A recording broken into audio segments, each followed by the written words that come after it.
Good evening, everybody, and welcome to Carving It Up Live right here on Facebook Live, YouTube, and Twitter. As always, I'm Bryson Carver. This show is actually not live today. This was pre-recorded on Thursday, so yesterday. But as you're watching, it is obviously Friday at 6 p.m. Eastern, 3 p.m. Pacific time, Facebook Live, YouTube, Twitter. I'm Bryson Carver. Great show, full of predictions. This is a prediction-only show, but boy, do we have a good one. We got some unbelievable NFL games. This is the first week I can say maybe this season, if not in a while, that when I look at some of these lines, they actually make a lot of sense.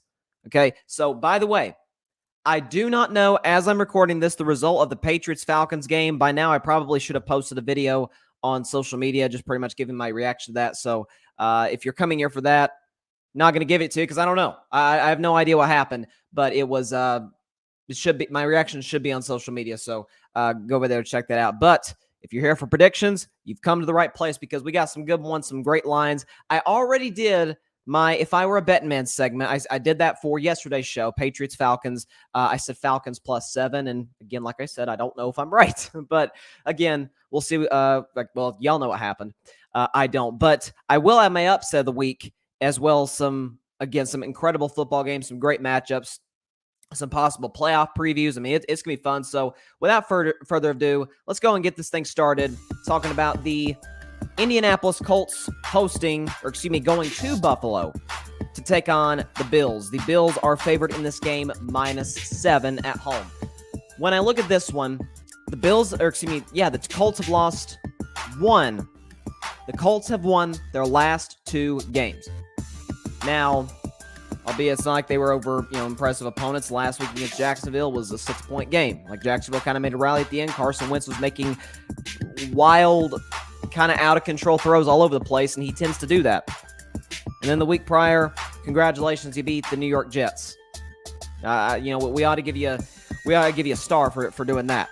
But as for the Bills, it isn't like they play much better against the Jacksonville Jaguars. Matter of fact, they lost 9-6 on the road. It was a horrible football game. Jacksonville didn't even play well, but Buffalo was worse. I mean, Josh Allen probably played the worst game he has since his rookie year, in which he was not very good at all. And so, to Buffalo's credit, last week they play the New York Jets, and they absolutely crushed them. Okay, I think the Mike White hype train has reached a screeching halt, and the Jets are. We'll get to them later, but they're in a world of hurt. But with that said, I think the line is a bit too strong because neither team's playing their best football right now. But I will go with the home team. I will go with the Buffalo Bills to win this game 24-20. 24-20, they will not cover the spread, but I do think Buffalo gets this win, gets to 7-3. Because look, Josh Allen, as we sit right here, I think we would all agree is a better quarterback than Carson Wentz. I think Eagles fans would definitely agree with me on that. And listen, I think Carson will make some throws, but this Buffalo Bills defense, folks, is no joke. And what they're going to do, they're going to say Jonathan Taylor, the league's leading rusher, tied with Derrick Henry, who, by the way, has not played in 2 weeks, which shows you how great Derrick Henry is. Heal up soon, King Henry. But they're going to say Jonathan Taylor is not beating us. So they're going to load the box. And so when they do throw, Wentz is going to be forced into some tight situations. He's going to be under pressure quite a bit, even behind that great Colts offensive line. They'd have to put together a Herculean effort to give him time, and then it's up to him to make good throws. And I'm not real sure what you get from a game-to-game basis from Carson Wentz. Sometimes it looks like he was worth being the second overall pick in 2016, and other times it looked like he was worth being benched for Jalen Hurts at the end of last season. I will take the Bills to win this game 24-20. Let's go to the Baltimore Ravens taking on the Chicago Bears. The Ravens on the road are favored in this game -4.5 as we speak. So, look, the Bears are kind of spiraling in a downward. The coach is going to be fired. I like Matt Nagy. I don't think they should fire him, but I think in some regards he did lose the locker room at least a little bit with his decision to start Andy Dalton in Week 1 against the Los Angeles Rams, as well as the fact that since Justin Fields has come in, he's been better than Andy Dalton. Heck, he almost won a road game at Heinz Field on Monday Night Football. So Justin Fields has played well. There's no question about it. And then when you look at the Ravens, listen, they're coming off of back-to-back losses. They got crushed a few weeks ago by their division rival, the Cincinnati Bengals, at home. And then offensively, they had a bad performance against the Miami Dolphins. By the way, have no slouch of the defense either. But my view on Baltimore is this, and it's my view on any Super Bowl contending team, which I still believe the Ravens are. Every elite team in the NFL has had a bad game. Every single one.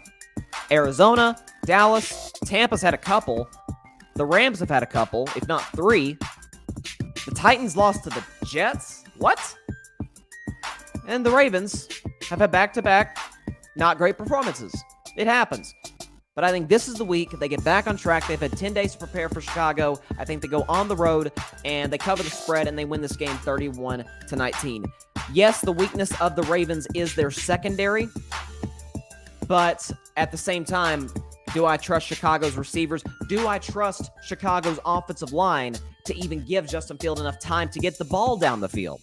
It's a question I've asked for years, when he has played Deshaun Watson with the Texans. Can the Texans' offensive line give him enough time to push the ball down the field to DeAndre Hopkins and Will Fuller? Oftentimes, the answer to that was no, and I think on Sunday, it's going to be the same answer for Justin Fields. The Ravens win this game 31-19.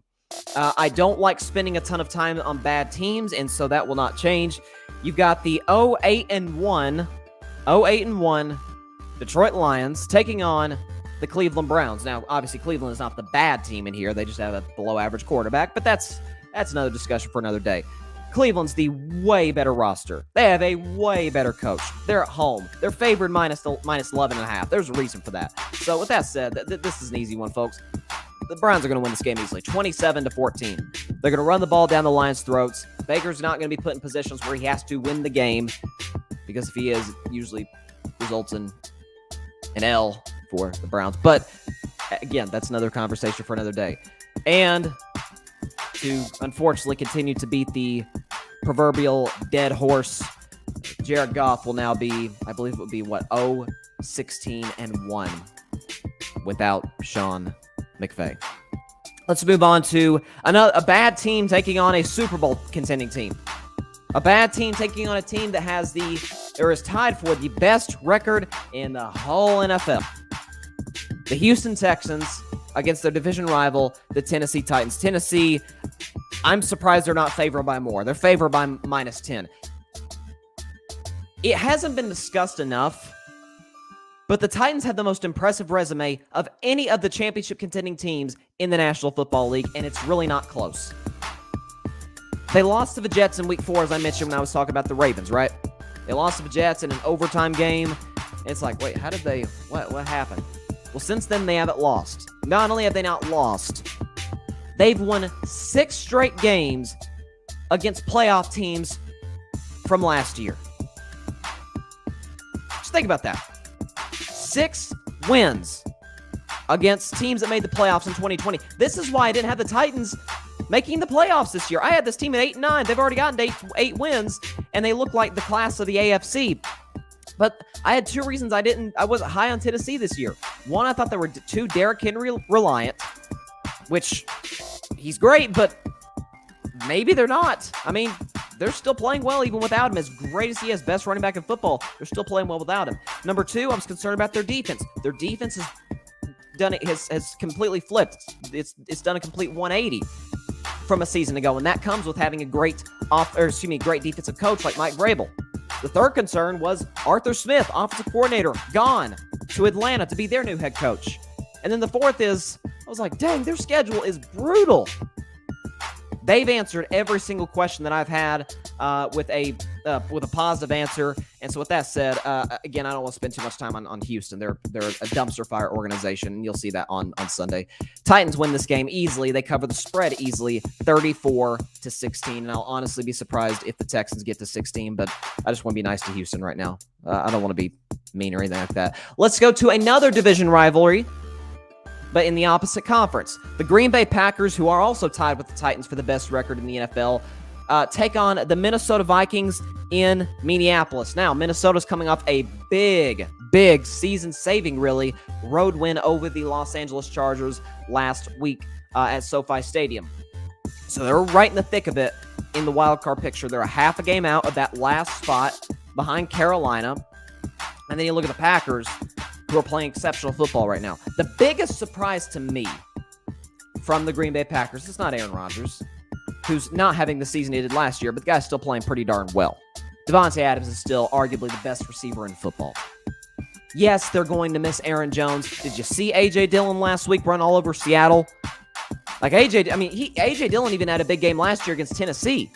Like that dude, his legs are the size of Saquon Barkley's. He's an excellent back behind an excellent Packers offensive line. But the biggest surprise to me for Green Bay has been their defense. And not just their defense, the fact that they've lost their best corner, arguably the best or second best corner in football, in Jair Alexander. Zadarius Smith has been out. So they've missed multiple starters, multiple stars on their defense. And yet and still, it's been unbelievable. Like the Packers have an excellent defense as a whole. So that's really been a surprise for me. It's really, if we're being honest, I talked about this on Monday, it's the best defense the Packers have had since their Super Bowl winning year in 2010. I mean, it really is. So with that said, by the way, the Packers are favored in this game -2. I do believe they will cover the spread and win this game 27-21. Although this is kind of a dangerous game for Green Bay. We all know Kirk Cousins is bad in primetime, right? There's been all kinds of articles and every show, including this one, has talked about it. Kirk Cousins, though, balls out in those 1 o'clock time slots. Which, last week in Los Angeles, when that game kicked off, yes, it was 4 o'clock Eastern, but it was 1 Pacific time in LA. So I don't know what it is. When Kirk Cousins sees that the clock hits 1, I don't know, man. He just goes into a different mode, and he's an excellent quarterback. So I do think the Vikings will give the Packers a little bit of a scare, but Green Bay's the better football team. Obviously, they have the better quarterback. I anticipate Aaron will look a lot better, certainly in better conditions because they're indoors at US Bank Stadium in Minneapolis.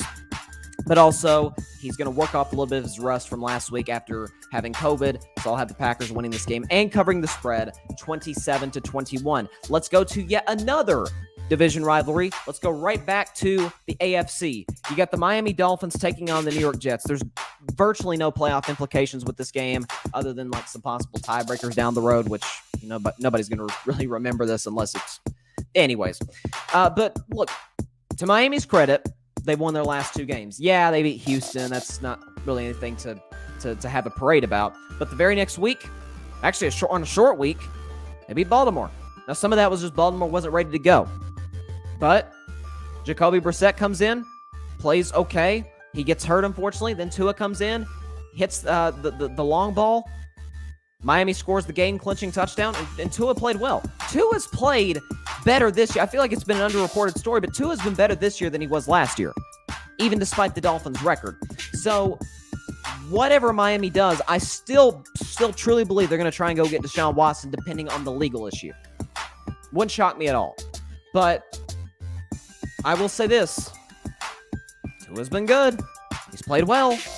All of his numbers are better than last year. You've seen somewhat growth now. He's still not very mobile. He's still injury prone. So there's those concerns. And then for the Jets, Joe Flacco, the so-called, remember the conversation whether it was, around 2012, 2013, is Joe Flacco an elite quarterback? Oh boy. Yeah. No, he's not. He's going to start, though, on Sunday. How Joe Flacco's still in the league is unknown to me. I don't know if it's the fact he was a first-round pick or he won a Super Bowl with the Ravens in 2012, but I don't know how this guy's still hanging around. The Jets brought him back. Mike White is, after 1 week, not going to start. That shows you the trajectory of the Jets season, is that Mike White is... everybody's saying, Mike White's the franchise guy. Let's anoint him the franchise quarterback in New York over Zach Wilson, who's a rookie. And after 1 bad game, let's start Joe Flacco, who's been in the league for 1,000,000 years. It's a tire fire an organization. But with the Dolphins favored -3, I do not believe they'll cover the spread. It's a division rivalry. Dolphins and Jets tend to play close games. So I will take the Dolphins, but not covering the spread 23-21 and handing the Jets their 8th loss of the year and getting Miami to a 3-game winning streak. 4-7, still probably not going to make the playoffs. When you look down at Miami's schedule, it's not It's not great. You got Tennessee down the road and New England, and Carolina's got Cam Newton back. So Miami's not going to make the playoffs. But if you can build a little bit of second half season momentum going into next year, maybe it helps Tua. Like, this is more about Tua, I think, than really even the organization and whether they trust him or not. So we'll see. Let's go back to the NFC. You got the New Orleans Saints taking on the Philadelphia Eagles. When you look at the spread for this game, the Eagles are actually home favorites, -1.5. Philadelphia has won back-to-back games. Excuse me, 2 of their last 3. My mistake. They've won 2 of their last 3 games. Yeah, against the Lions. Congratulations, like everybody except Pittsburgh, who didn't even, lose to the Lions. They tied the Lions. Everybody's beating Detroit. But then they lose a close game to the Chargers in what was really one of the best games of Week 9. And then last week, as I thought they would, they went on the road to Denver after Denver's coming off the big win over Dallas. Philly just flat out hit him in the mouth. Obviously, there was the infamous play where Darius Slay picks up the fumble and Teddy Bridgewater makes a quote-unquote business decision to try and not tackle him. I don't know what Teddy was doing there, but and Slay scored, and that pretty much took any fight that the Broncos had out of them left. And so, listen, Philly's like, yeah, we're probably not going to win the NFC East. Dallas is a pretty big lead over us, but we can still make the playoffs. And I'll give Nick Sirianni credit. Maybe I'm jumping on, I don't want to say jump on the bandwagon because I hate the Eagles, but I thought Nick Sirianni would be a total flop. The number of wins the Eagles have now, which is 4, is the number of wins I thought they'd have all year. I thought they'd have their second straight 4-win year. It'd be a disaster. Can't say it's been a disaster. They almost beat the defending Super Bowl champs on a Thursday night game, the Buccaneers. They came close to beating the 49ers all the way back in Week 2.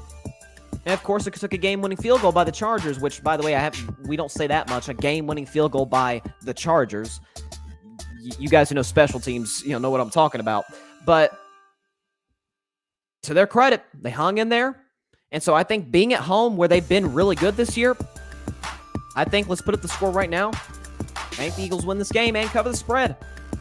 22-17. 22-17. Eagles win this game and hand the Saints their 5th loss. And puts Philly right in the playoff discussion. Without a question. Puts them right in the playoff conversation to make the wild card. Let's go to one. This is a fun one. You got the Washington football team going to Carolina to take on the Panthers. And this is big because it is Ron Rivera versus Cam Newton. The matchup we never thought we'd get.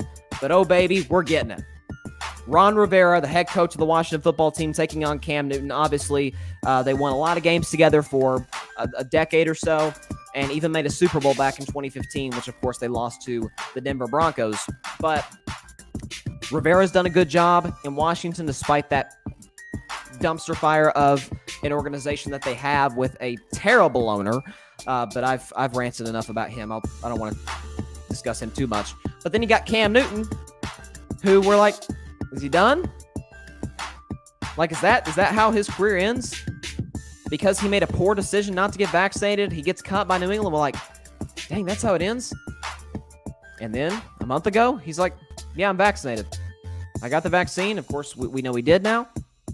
He learned from his mistake. And so we're like, hey, there's some teams that could sign him. I didn't think Carolina was in the picture. But Carolina signed him for 2 reasons. What were they? Sam Darnold got hurt. And even if Sam Darnold didn't get hurt, Sam Darnold was playing like absolute trash. Flat out. He was terrible. After the 3-0 start, Sam Darnold was hot garbage on the 4th of July. It was bad. And so PJ Walker, starts on Sunday against Arizona. And Cam Newton only comes in red zone packages.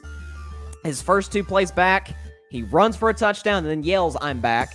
And then he throws for a touchdown. I think he was like 3 for 4 in the game. So Cam Newton, according to Matt Rule, has gotten all the first-team reps. He will start on Sunday against Washington, and this will be a fun one. As it stands right now, the Panthers are slight home favorites, -3.5.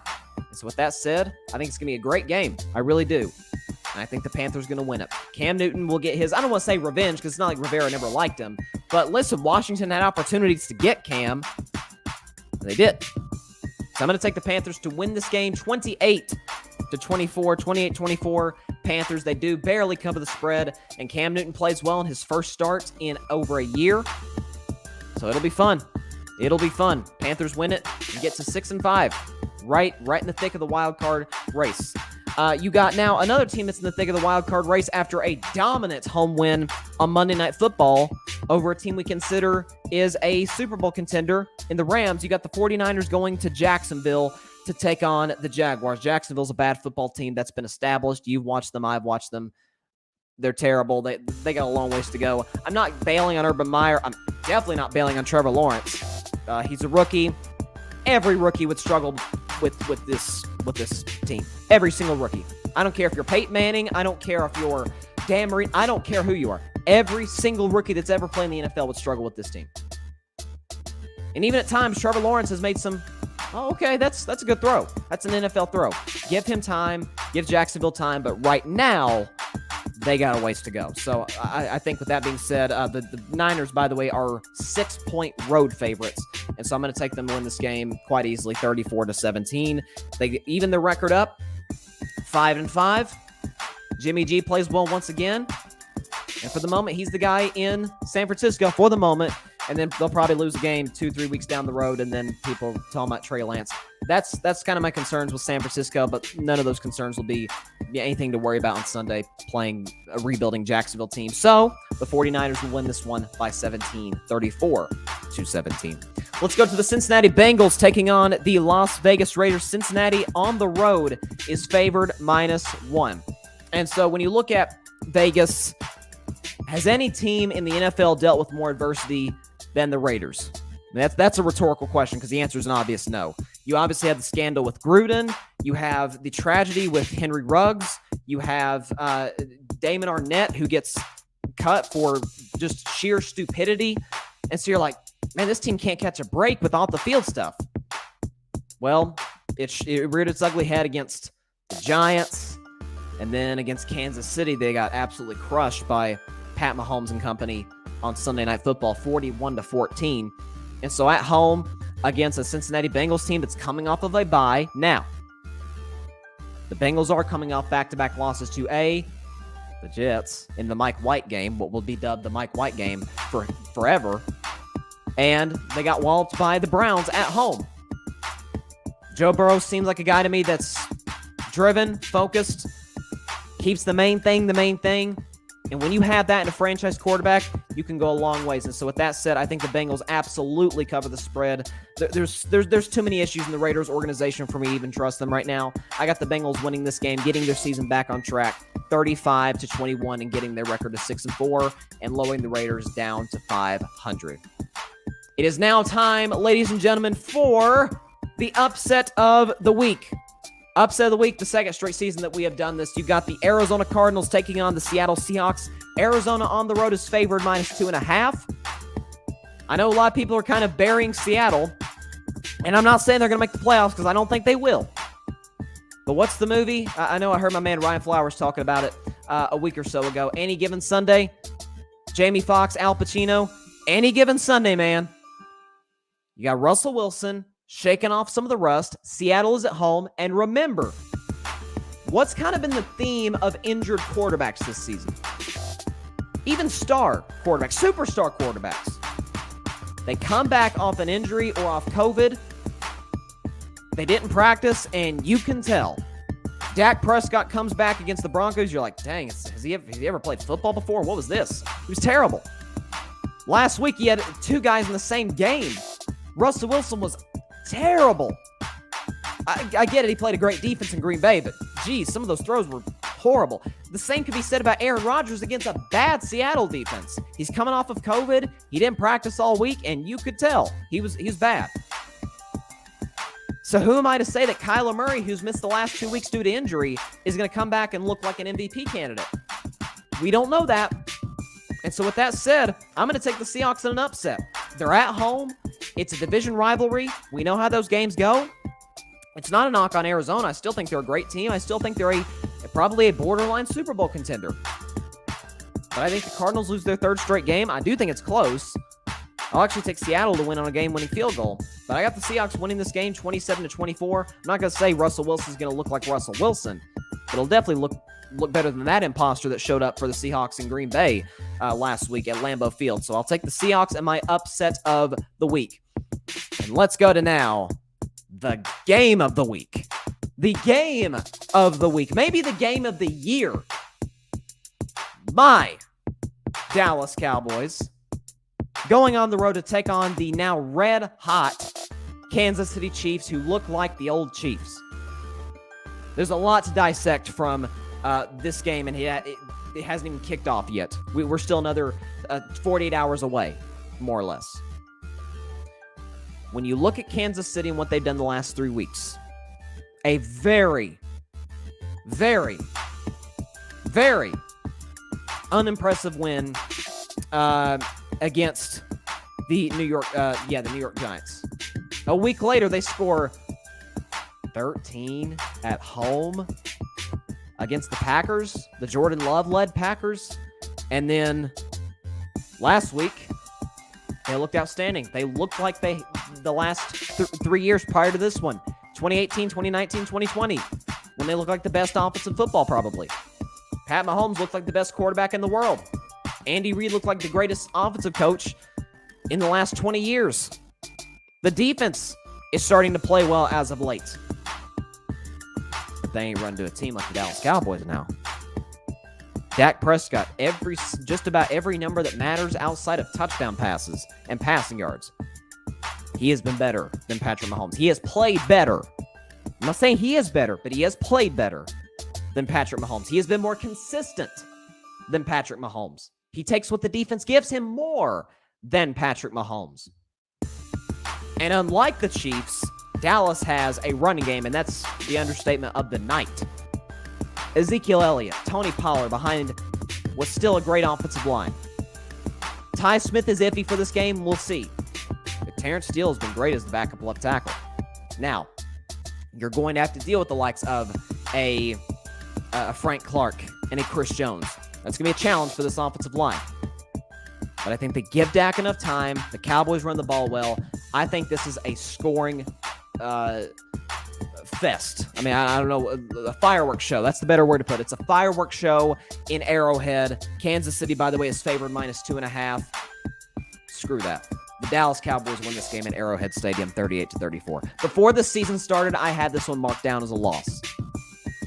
But in every statistic, every category, the Cowboys are a better football team than the Kansas City Chiefs. Both teams are amped up for this game, even despite the fact that it's a cross-conference game. Jerry Jones said on the radio the other day, "This ain't no other game in Missouri now. This ain't no little game," and it is not. Heck, for all we know, it could be a Super Bowl preview. Who knows? I'm not willing to go there yet, but it's going to be a fireworks show, and the Dallas Cowboys are going to win this game 38-34. This team is legit. This team is the best team in football, as I said on Monday. Kansas City will get right back on track after this game. I truly believe that. They're going to score 34. But that defense against this offense is going to give up 38, and that's going to be the difference. I think it's going to be the game of the year. I really do. And the final game, you got the Pittsburgh Steelers, who just tied the Detroit Lions, going on the road to take on the LA Chargers, who are favored -5.5, and that's despite some lackluster performances in the last few weeks or so since they started 4-1. So Pittsburgh in this game is not sure if they'll have Big Ben back from the COVID list or Mason Rudolph. Frankly, I don't know if it'll matter that much. Maybe outside the fact that maybe they trust Ben a little more than Mason Rudolph, which, okay, you trust your starter more than your backup. That should be the case. But for the Chargers, Joey Bosa is on the COVID list, and he's most likely out for Sunday night. So they won't be able to generate a pass rush, which is big, against an immobile quarterback, whether it's Mason Rudolph, whether it's Big Ben Roethlisberger. That's going to matter. Not being able to get any real pressure on him. The Steelers' offensive line has sort of found its way a little bit. Najee Harris is having an excellent rookie season. He's going to be up for Offensive Rookie of the Year by the time it's all said and done. And so I think this game will be closer than people think. This is the Steelers after all. This is a great defense. This is TJ Watt on the other end that's going to pressure Justin Herbert all afternoon, or all night, really. But I will take the Los Angeles Chargers to win this game by a single point. 28-27. The Chargers will get their season back on track, just like the Bengals will against the Raiders. They lost to Minnesota. They survived against the Eagles. They got outplayed completely by the New England Patriots and crushed by the Ravens all the way back in Week 6. So this is a bigger game, I feel like, for the Chargers than for the Steelers, even despite the Steelers putting up a pretty lackluster performance against arguably the worst team in the league, being the Detroit Lions. But I will take the Chargers to win this game 28-27. There you go. That's my predictions. I feel good about them. Last week was not a good one. If I'm not mistaken, I think I went like 6-7-1, or was it 6-8-1?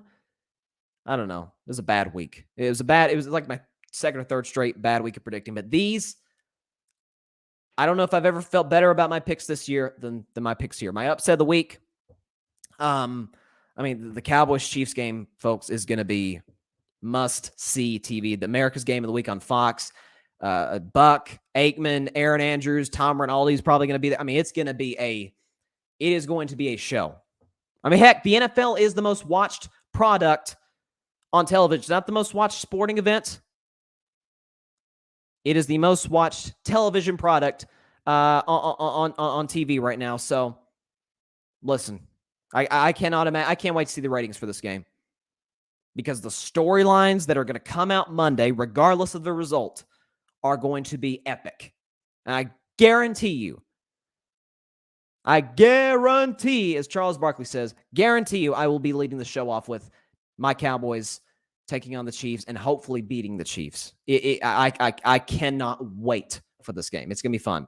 All right, that is all the time we have for tonight's show. I appreciate everybody stopping by. I will be back Monday live. I will be back live on Monday. As always, 6 p.m. Eastern, 3 p.m. Pacific time on Facebook Live, YouTube, and Twitter. By the way, if you're on YouTube, hit that big red subscribe button. Subscribe to the channel. Also, like, comment, share this video. It helps the channel grow exponentially. So have a great weekend, everybody. Enjoy some great football. We got some great college football over the weekend as well. And hopefully my Vols can become bowl eligible for the first time in a couple of years. So let's go Vols. Let's get this victory on Saturday night. And let's go Cowboys. Let's get this big win over the Kansas City Chiefs. So hope everybody's a great weekend. Continue to stay safe out there. God bless you all.